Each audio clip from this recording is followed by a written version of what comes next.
Hey, this is Warren Sprouse. It's another Sunday evening, so it's time for the Bible Forum. We're here every Sunday night from 8 until 10 p.m. Eastern Standard Time, that is, just for you, trying to help you with life, tell you some of the things that are going on.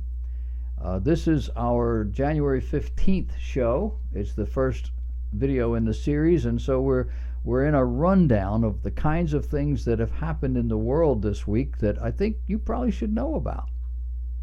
Israel is bracing, as we speak, for a more hostile declarations from a bloc of more than 70 nations meeting today and for the next couple of days in Paris with the goal of embracing a document that calls for a two-state solution with a Palestinian state formed within the 1949 boundaries. You don't maybe understand fully when you hear those phrases what that's really about. But they want to go back to the boundaries that existed in 1949. Those boundaries changed dramatically in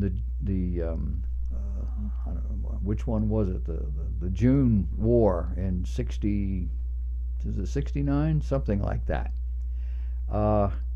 Israel's not going to send a representative to Paris. Israel is not going to participate in anything they decide there.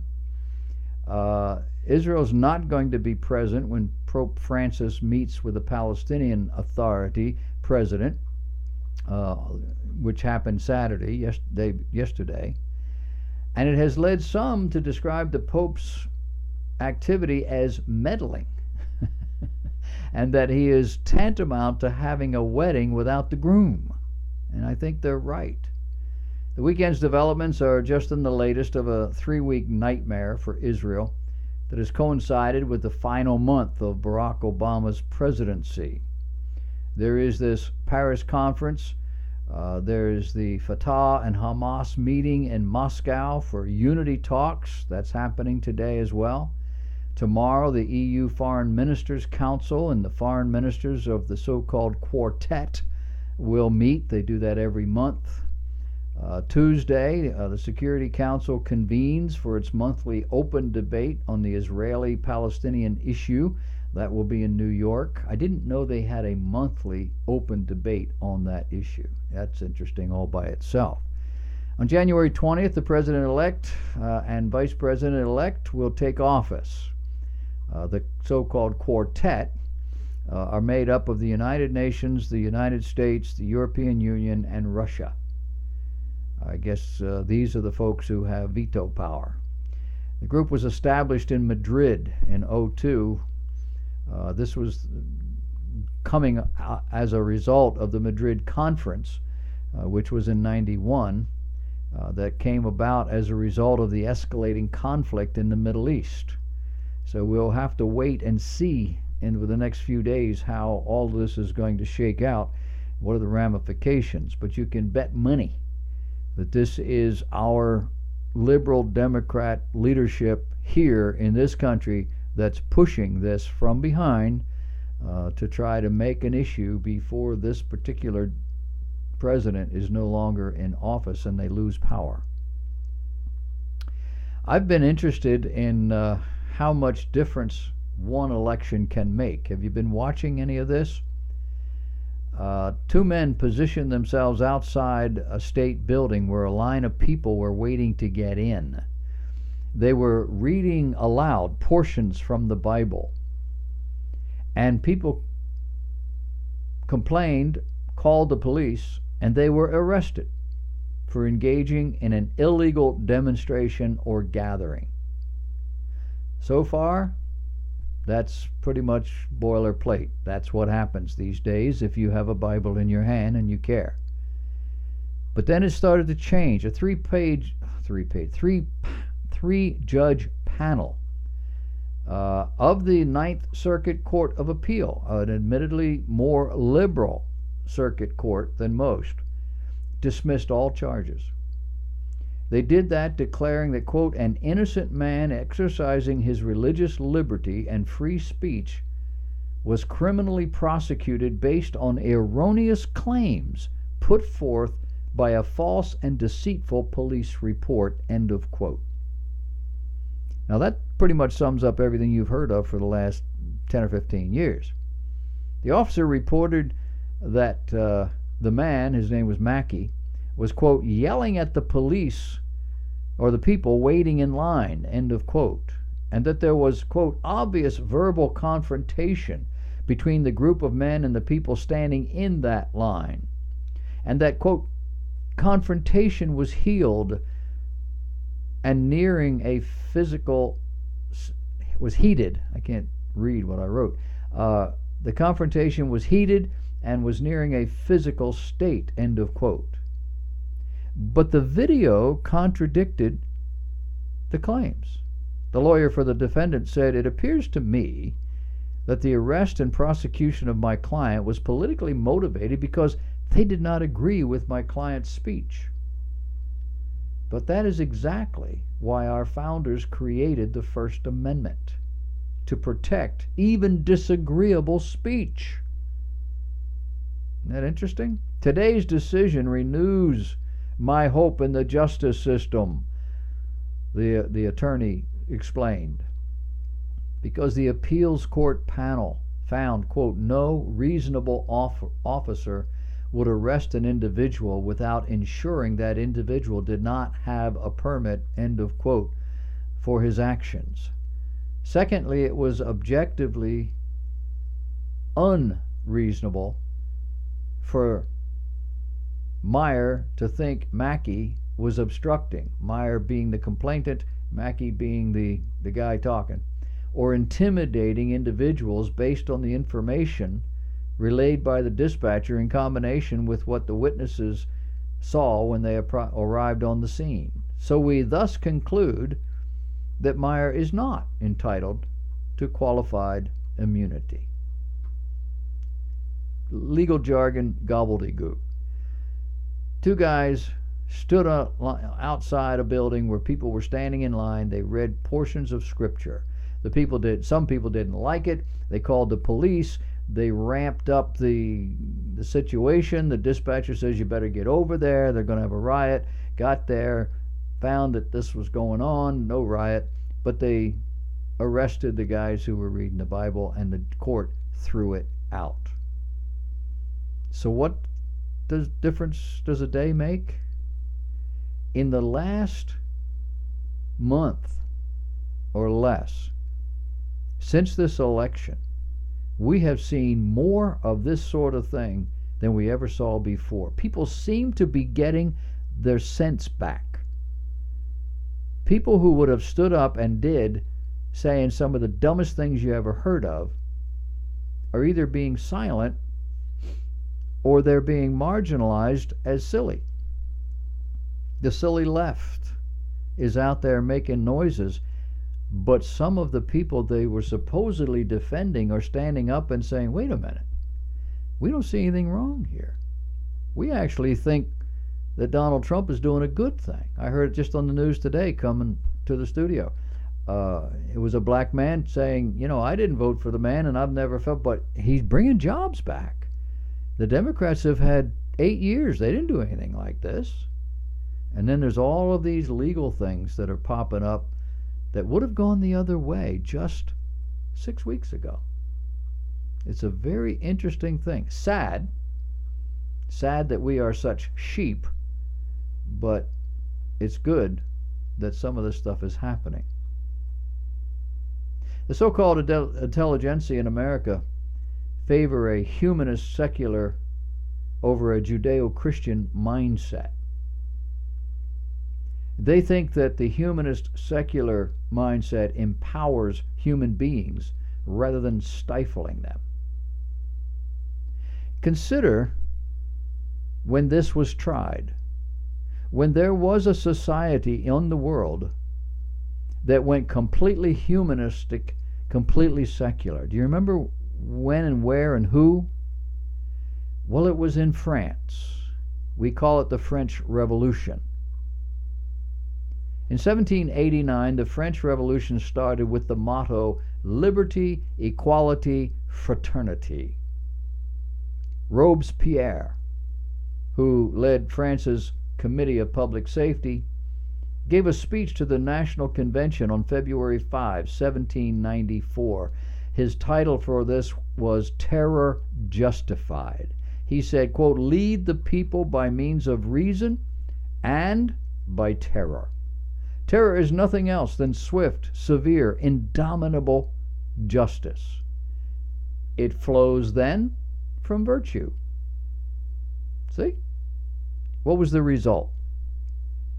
There was an intentional campaign to de-Christianize French society. Why? Because their government, our government, anybody in the world who understands objective morality does so in harmony with the Christian message. They de-Christianized the French society, replaced it with a civic religion of state worship. Robespierre placed a prostitute in Notre Dame Cathedral, clothed her with a sheet, and called her the goddess of reason. Not wanting a constitution, quote, done in the year of our Lord, end of quote, they made 1791 the new year one. They did not want a 7-day week with a Sabbath day's rest, so they came up with a 10-day week. It had 10 hours in a day, 10 minutes in an hour, and 100 seconds in a minute. Why 10? Well, in biblical numerology, 10 is the number for man. One has to wonder if they went back and got that. They said it was based on the fact that 10 was the number of man, as because man had 10 fingers and 10 toes. I think they messed up there. They also created a metric system with all measurements divisible by 10. We call it the metric system, and 50 years ago we were trying to go to it. You remember the signs all over the country? Every once in a while, a highway sign would give you the miles and give you the kilometers. It didn't work, did it? We wanted to be like Europe. It was a globalistic effort.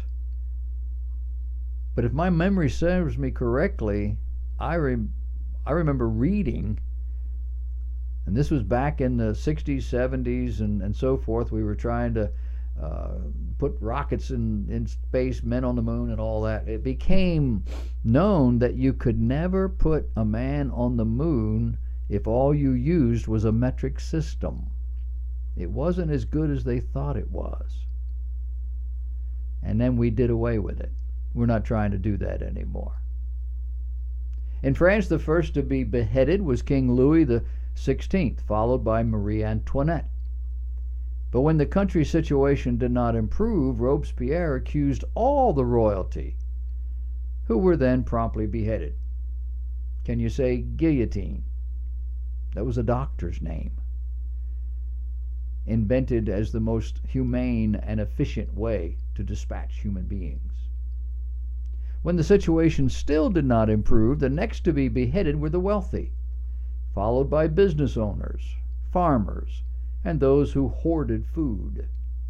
When the situation did not improve, the religious clergy were beheaded, being accused of holding the nation back from achieving a secular utopian society. Priests and ministers, along with those who harbored them, were executed on sight, similar to what happened in Mexico in 1917. When the situation did not improve, they beheaded those who had grown tired of the beheadings, accusing them of becoming disloyal to the revolution. Finally, Robespierre himself was accused, arrested, and beheaded. Amid the domestic instability and social confusion, a general by the name of Napoleon, began to rise toward dictatorship. As the bloody French Revolution progressed, Edmund Burke wrote a, quote, letter to a member of the National Assembly, end of quote, in 1791. He said, "What is liberty without wisdom and without virtue?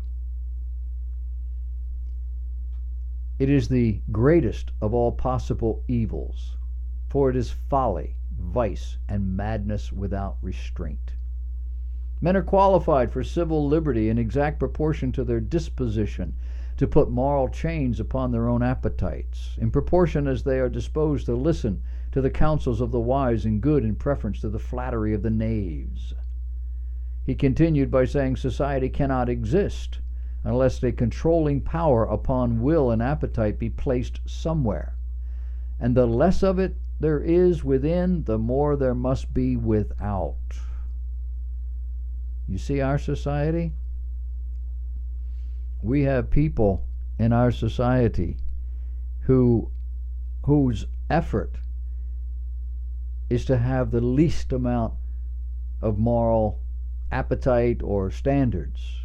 And as a result, they need greater domination, greater control.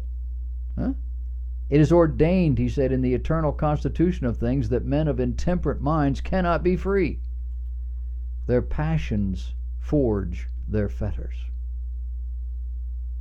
In his book, Reflections on the Revolution in France, Edmund Burke wrote, "People will not look forward to posterity who never look backward to their ancestors." On January 9, 1795, in a letter to William Smith, Edmund Burke stated, "All that is necessary for evil to triumph is for what? For good men to do nothing."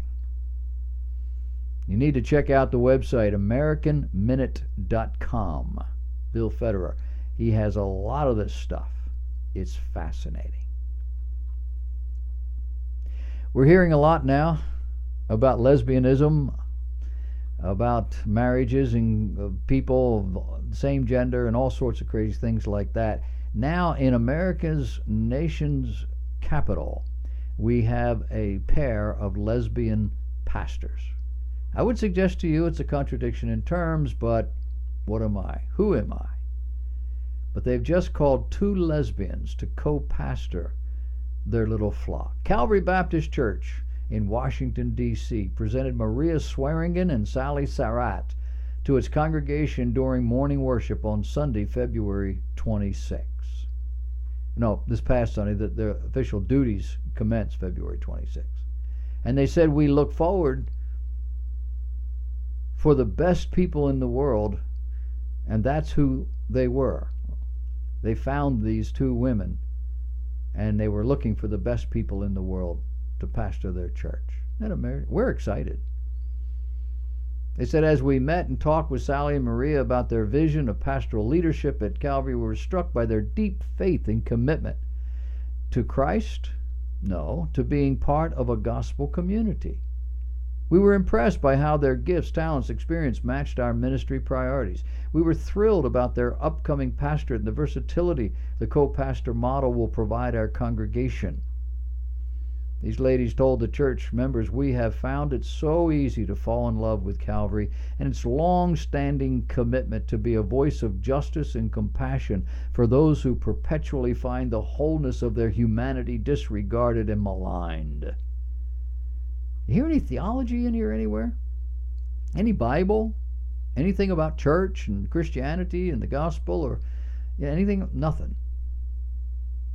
Sarat holds a Master of Theological Studies degree from Emory University. That's not the same as a Master of Theology. In a Master's of Theology, you actually study theology. Here they're studying theological studies. It's a little different. Pastor Swearingen earned a Master of Divinity degree from Duke Divinity School. A Master of Divinity is not a theological. It's technically in a theological world, but they don't really study the Bible. It's about how this stuff all works. Remember this when someone you know is thinking about Christian ministry and theological training. Emory University, Duke Divinity School. Cross them off. A lefty environmental group is claiming that Donald Trump's Environmental Protection Agency PIC will endanger the lives of unborn children. Yeah, you heard it. A left-leaning environmental group is worried about unborn children.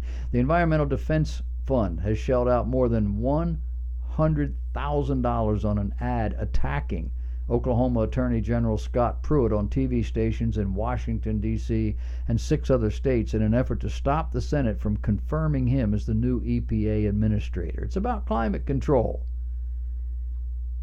I don't make it up. I don't make it up. A rare breed of sheep, said to be descended from Jacob's flock in the Bible, will be shepherded to Israel with the help of a Canadian Jewish couple and Israel's national airline. El Al confirms plans to ship biblical sheep, quote, from a major North American airport, end of quote. The announcement came several months after the agricultural ministry in Israel approved the importation of the flock, which is subject to quarantine in Canada and in Israel. The flight is expected to take place in late August or early September. The project is brainchild of Gil and Jenna Lewinsky of British Columbia, owners of the Jacob sheep, which are said to be descended from the patriarch's flock that recorded there in the book of Genesis. The sheep are said to be unique for their horns. They have anywhere from 2 to 6 horns. They are the only animals in the world to have the biblical description of speckled skin and spots on their wool and bands on their ankles and knees. By now you've probably all heard the statistics. Just a little over 1 out of every 3 American 4th graders are able to read proficiently. We talk about it periodically. Unfortunately, that statistic doesn't get better as time goes on. Today, 14% of adults cannot read. Only 13% of adults can read at a proficient level. Only 13% can read at a proficient level. 28% of adults didn't read a book in the last year. 50% of adults can't read a book written on an 8th grade level. Your Bible, if it's a King James version of the Bible, is written at about an 8th grade level. It's just slightly less than 8th grade. Almost all of the so-called modern versions that were developed for ease of reading are positioned at a grade level higher than the King James. King James got a problem because of Elizabethan style. It's Shakespearean. It's hard. These, thous, woulds, coulds. It's difficult. But it's written on an 8th grade level. Only 50% of the people in America can handle that. So how do we get here? Well, the answer to that question has been debated through the reading wars for years. Phonics over whole word method. Now Professor Mark Seidenberg, who would place himself in the camp of the phonics group, has written a book. It's called Language at the Speed of Sight: How We Read, Why So Many Can't, and What Can Be Done About It. Professor Seidenberg explains how his work in psychology and neuroscience has led him to believe that giving children the tools to read through the medium of phonics is essential. He admits, quote, getting phonics into the hands of the children isn't as easy as it sounds. The hurdle blocking the way is none other than the American education system. Educators are deeply immersed in their own worldview and well defended against incursions from the outside. The education side focuses on literacy practices, cultural attitudes toward literacy, multiple types of literacy, including ones that do not improve print. They focus on all of that rather than focusing on reading. The scientific perspective, phonics, basic understandings of word sounds, is looked upon as sterile and reductive, incapable of capturing the ineffable character of the learning moment or the chemistry of a successful classroom.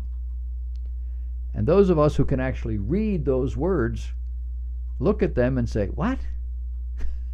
Education as a discipline has placed a much higher value on observation and hands-on experience. The result being Johnny, and now his children and grandchildren, still can't read. I think it's deliberate. How about you?